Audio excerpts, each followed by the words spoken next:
Hello friends, IAS Hindi YouTube channel में आप सभी का स्वागत है। देखिए 65 बीपीएससी मेंस का जीएस पेपर 2 आयोग के द्वारा आज कंडक्ट करा लिया गया है 26/11 यानी 26 नवंबर को। तो अगर हम इस पेपर की बात करें तो ये 66 बीपीएससी वाले स्टूडेंट्स को जो देने जा रहे हैं उनके लिए मोस्ट इंपॉर्टेंट है।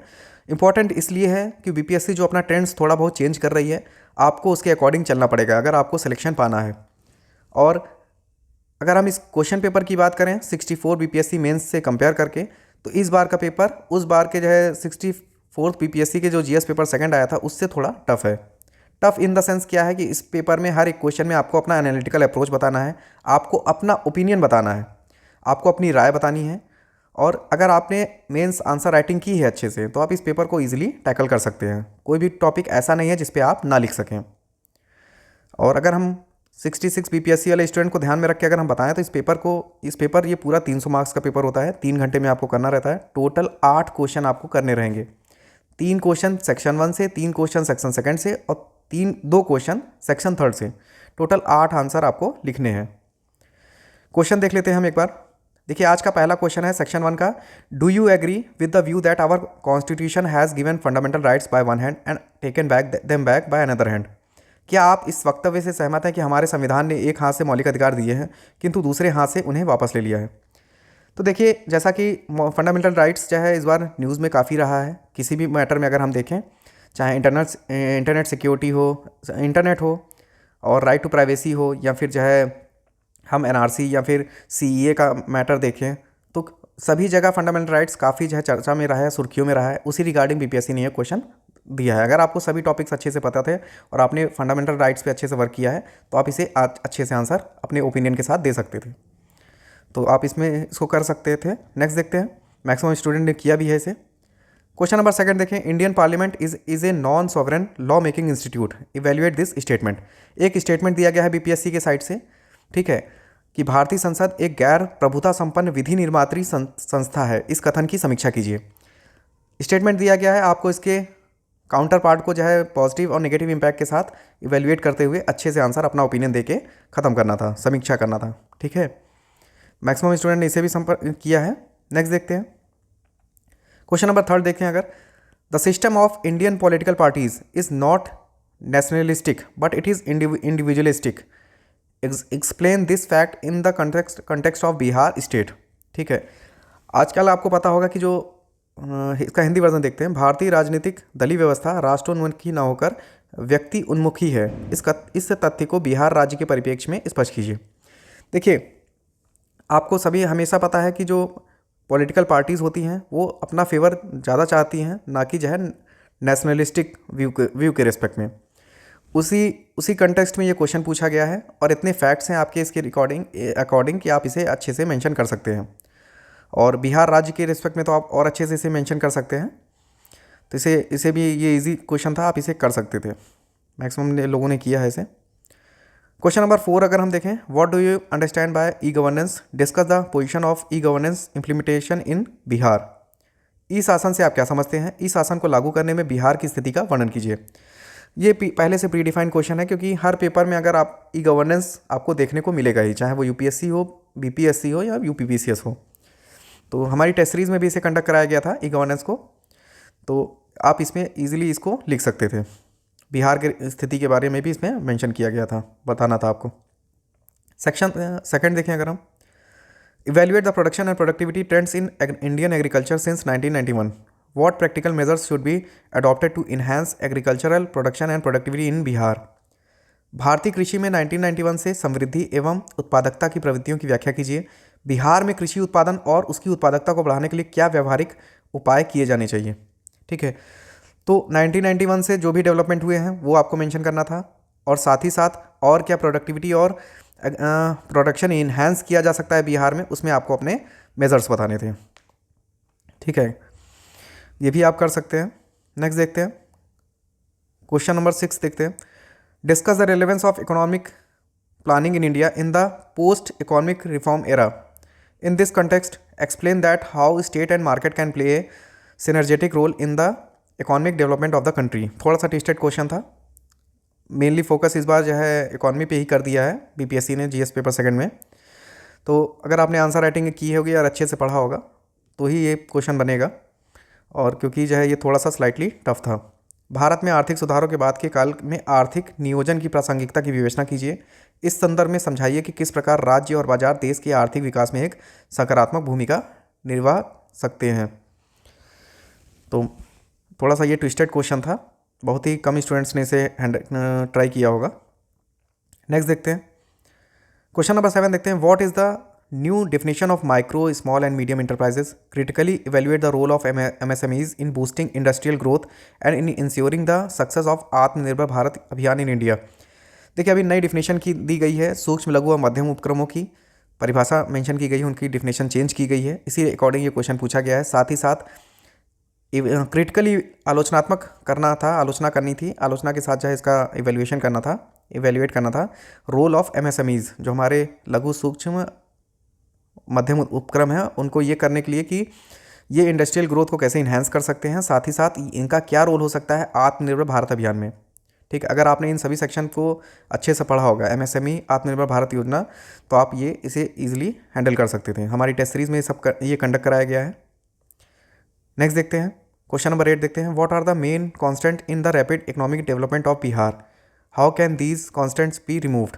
बिहार के तीव्र आर्थिक विकास में मुख्य बाधाएं क्या है? इन बाधाओं को किस प्रकार दूर किया जा सकता है? अगर आपको बिहार के रिसोर्सेज के बारे में अच्छे से पता है और क्या उसका इकोनॉमिक डेवलपमेंट है, क्या इंडस्ट्रियल डेवलपमेंट है, उसके बारे में आपको पता है और कि उसके क्या रिसोर्सेज में क्या दिक्कत आ रही है, तो आप इसके आंसर अच्छे से दे सकते थे। इतना ये टफ क्वेश्चन नहीं था, सीधा स्ट्रेट फॉरवर्ड क्वेश्चन था। नेक्स्ट देखते हैं क्वेश्चन सेक्शन 3 का क्वेश्चन नंबर 1 यानी 9। In India make in India is a type of swadeshi movement launched by Modi government. To promote this movement discuss the role of science and technology citing the examples in detail. Bharat में make in India Modi सरकार द्वारा शुरू किया गया है, एक प्रकार का स्वदेशी आंदोलन है।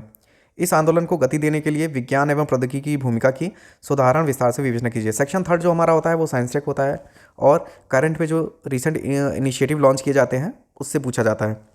तो इस बार जो पूछा गया है कि मेक इन इंडिया एक तरह से स्वदेशी मूवमेंट है जो मोदी गवर्नमेंट के द्वारा लॉन्च किया गया है, और ये कैसे जो है ये मूवमेंट प्रमोट कर सकता है, मतलब इस मूवमेंट को कैसे साइंस एंड टेक्नोलॉजी प्रमोट कर सकता है। तो अगर आप मेक इन इंडिया और ये स्वदेशी मूवमेंट और ये सब विज्ञान साइंस टेक के बारे में अच्छे से पढ़े होंगे तो आप इसे 400 वर्ड्स में अच्छे से आंसर कर सकते थे। नेक्स्ट देखते हैं। In the present scenario, the key issues of the country are increasing population, higher health risk, degraded natural resources, and dwindling farmlands.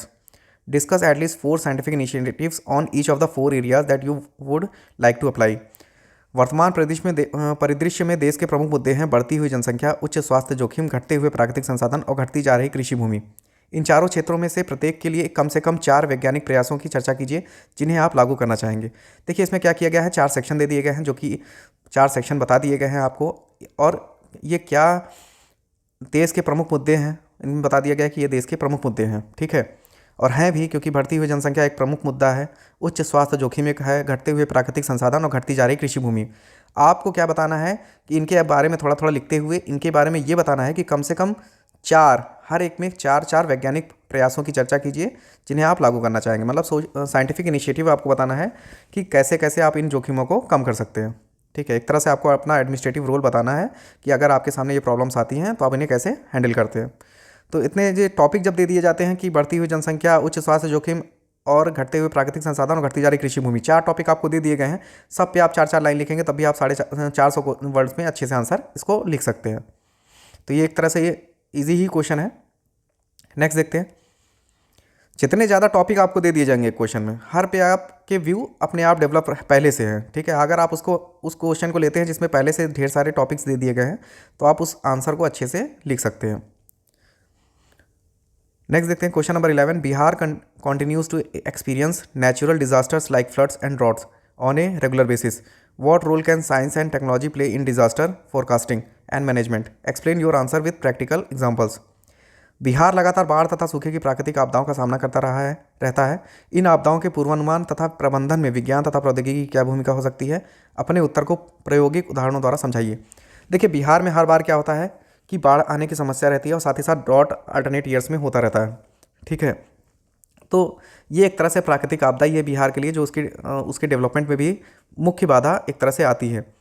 तो इसको मेन सेंटर में रख के बीपीएससी ने क्वेश्चन पूछा है। साथ ही साथ ये पूछा गया है, इन आपदाओं के पूर्वानुमान तथा प्रबंधन में विज्ञान तथा प्रौद्योगिकी की क्या भूमिका हो सकती है। देखिए, हम इस जो आपदाएं हैं इनको टैकल ही हम साइंस एंड टेक्नोलॉजी के मेथड से ही कर सकते हैं, ठीक है। बाकी अगर हम मैनुअल इसको नहीं कर सकते, अगर हम पहले से ही पता रहेगा कि कब हमारे क्षेत्र में बाढ़ आ रही है, या फिर हम साइंटिफिक तरीके से, तभी हम उसे अच्छा सा साइंटिफिक मैनेजमेंट कर सकते हैं उस क्षेत्र का। तो साइंस टेक का अच्छा सा इंपॉर्टेंस है, हमारी टेस्ट सीरीज़ में इसको अच्छे से कराया गया है। आप भी इसको पढ़े होंगे हमारी फ्री टेस्ट सीरीज़ में, अगर क्योंकि दोनों सेक्शन अलग अलग कराए गए थे, बाढ़ अलग कराया गया है, सूखा अलग कराया गया है। उसका साइंटिफिक मैनेजमेंट से लिंक करके पूछा गया था। तो जो वहाँ पे इनिशिएटिव थे, जो फिर आपके आइडिया थे, अगर आपने उसे यहाँ मेंशन कर दिया होगा तो ये क्वेश्चन आप इजी से हैंडल कर सकते थे और अपने व्यू बता सकते थे। जीएस पेपर 2 का लास्ट क्वेश्चन है, question number 12। Discuss in detail what role can science and technology play to control the job crisis situation and to sustain the development of the nation due to COVID-19 situation। कोविड-19 की स्थिति के कारण उत्पन्न हुई नौकरियों पर संकट की स्थिति को नियंत्रित करना तथा राष्ट्र के विकास की गति को बनाए रखने के लिए विज्ञान और प्रौद्योगिकी की क्या भूमिका निभा सकते हैं, इस पर विस्तार से चर्चा कीजिए। देखिए, कोविड-19 हो, कोरोना हो, लॉकडाउन हो, ये हॉट टॉपिक था इस बार का, चाहे वो जीएस पेपर 1 में देखने को मिला है, चाहे जीएस पेपर 2 में, ठीक है। तो ये क्वेश्चन जैसे कि नौकरियों पर संकट की स्थिति को नियंत्रित करने के लिए और तथा राष्ट्र के विकास की गति को बनाए रखने के लिए विज्ञान और प्रौद्योगिकी की भूमिका पूछी गई है।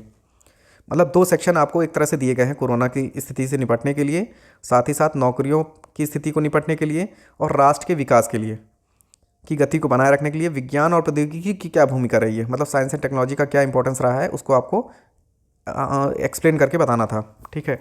तो इस पे भी आपके पास इतने वर्ड्स होंगे कि आप इसे इजीली कर सकते थे। इस पेपर में मेन प्रॉब्लम ये है कि आपके पास जो व्यू है वो ज़्यादा है, और उससे जो शब्दों में एक्सप्लेन करना है वो इंपॉर्टेंस रखता है कि आप अपनी सभी बातों को 400 वर्ड में मेंशन कर दें। तो ये एक मेजर पार्ट था इस एग्ज़ाम का, कि क्योंकि आपको अपनी राय देने थे, अपने ओपिनियन बताना था। तो जो भी पहले से आंसर राइटिंग करते रहे होंगे या फिर किसी भी टेस्ट सीरीज से जुड़े होंगे हमारी या किसी भी, तो वो इसे इजीली इस पेपर को हैंडल कर लिए होंगे। 8 क्वेश्चन उनके लिए इतना टफ नहीं था, क्योंकि अप्रोच सबका जो है अलग ही अलग होगा, तो कोई ये पहले से रटा रटाया क्वेश्चन पेपर नहीं था, ठीक है। आगे भी आपको इसी तरह तैयारी करनी है कि हर एक टॉपिक पे आपका एनालिटिकल अप्रोच और ओपिनियन बना रहे, ठीक है। Thank you friends, keep watching, keep sharing.